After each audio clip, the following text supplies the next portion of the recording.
राजा जी, दू पैसा गवही कमाई राजा जी।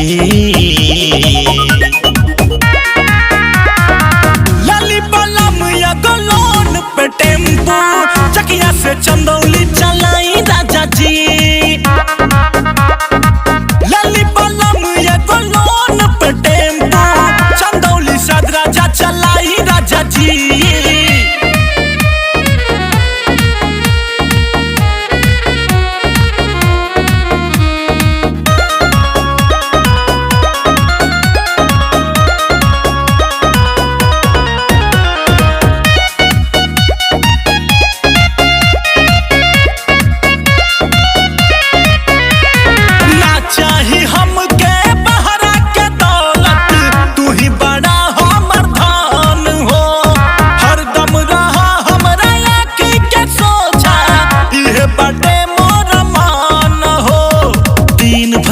आइब रउआ गाड़ी चला के दर्द मिटा दे हम बचरा उड़ा के।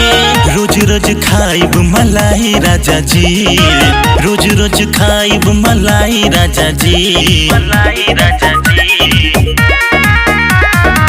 लाली बलम या गलोन पे टेम्पो चकिया रोड पे चलाई राजा जी।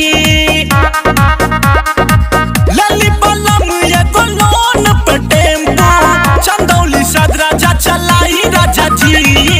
चकिया से चंदौली चंदौली चंदौली चकिया से चंदौली चलाई राजा जी।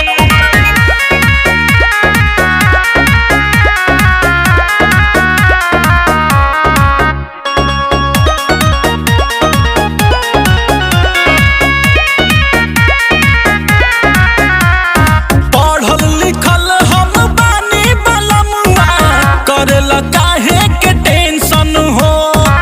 ए पिया गाड़ी से भाड़ा कमाईबा हम पढ़ाईब ट्यूशन हो।